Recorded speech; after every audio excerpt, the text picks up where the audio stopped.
Okay, my fellow mechanics out there, we have this problem with this Chevy here with the instrument cluster not working properly. As you see, the gauges are all down. You got the airbag light on, ABS light on, and you got the fuel level not working, and oil pressure, and the battery light is on, and you got the thermostat light all the way down. It's nothing working. The gauges, everything's down except the RPM gauge and the speedometer. That's the only thing that works.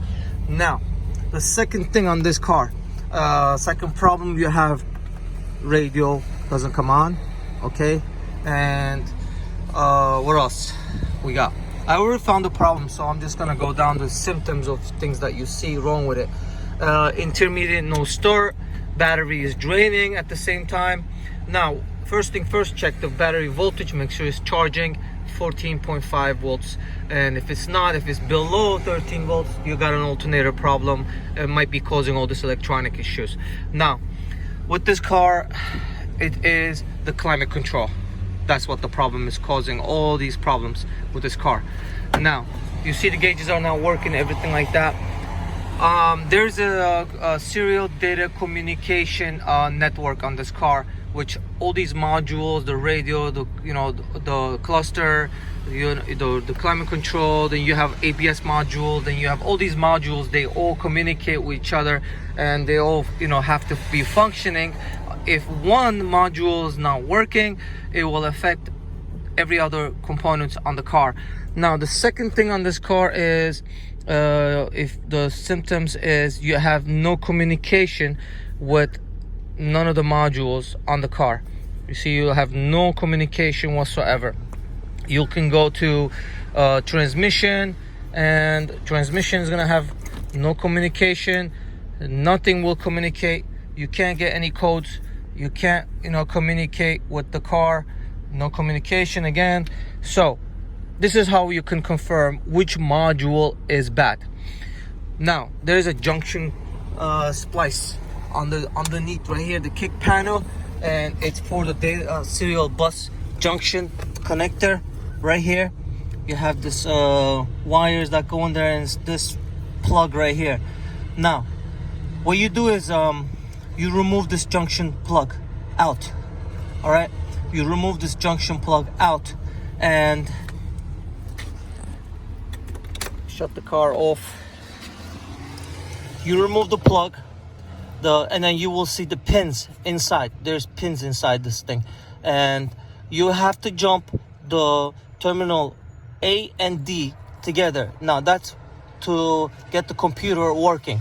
When you jump only A and D together with a piece of metal pin, just like that, just jump them together, and you'll have the computer powertrain module will start working.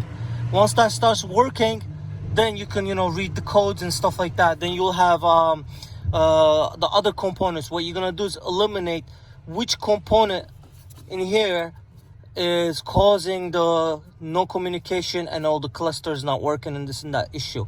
Now, when you start jumping the A and the D circuit, the computer starts working. A and D right here, that right there, the first one, the A, and the third one is right there, is the fourth one is D. Now, when you jump them together, the computer works. You take another jumper wire, you jump from D while that's connected, while the computer module is connected. You take another jumper wire, touch that metal in between these two, take another jumper wire, and then jump it to the second one, and see if the communication goes away. If the communication on the computer goes away, ECM communication goes away, that means you have a problem with that circuit. Now, I won't jump to every single one, and I got a communication problem on the white wire. And when I looked at my wiring diagram inside the old data, that white wire comes to back of this here, which is the climate control, and this is the serial data connector, serial data wire for the climate control unit. Now, when you disconnect this connector to see if this is the problem, instead of disconnecting every single computer in the car, you can just disconnect those data wires and you will see. Now when you disconnect this, I'm gonna do this with one hand. How I'm gonna do this, I'm gonna take this out right now, this connector. I already got this one out. This is for the blower, so that's no need for that. I'm gonna take it out real quick.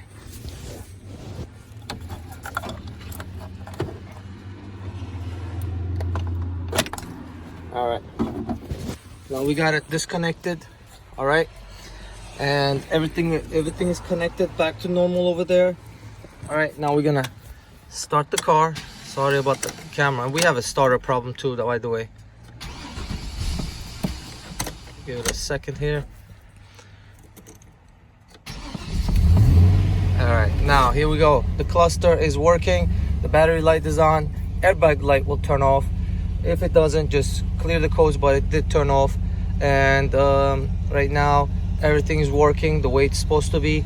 And we have a problem with this climate control unit. Now that doesn't mean your car is gonna have the same problem. You might have a problem with the radio. If the radio is malfunctioning, it's gonna have a problem again with the cluster, or if you have a body control module that's bad, it might have that problem, or the ABS module, which is under the car. If it has that problem, it's gonna also cause no communication with the whole car, and you know, you can't get any codes. Now my scanner is connected. Now I can communicate with everything. I can communicate with the car. There we go, it's communicating. Now we have all these codes. Now you gotta do is one by one clear every single code, and those codes will not return back on because everything is good to go. No codes returned. So that's what the problem is. And we have this Chevy here with the cluster not working, and you got all these bunch of lights on the dashboard, and we have no communication. Most importantly, no communication with none of the modules in the car.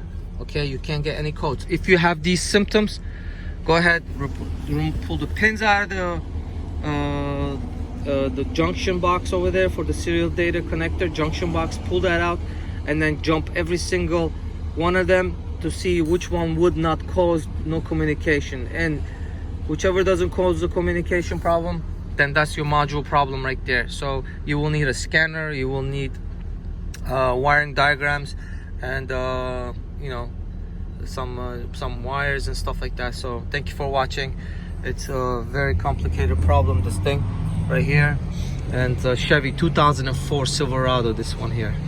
All right, thanks for watching here at Ozzy's Auto Repair. If you like my videos, please comment and like and share and whatever, subscribe. Thank you very much.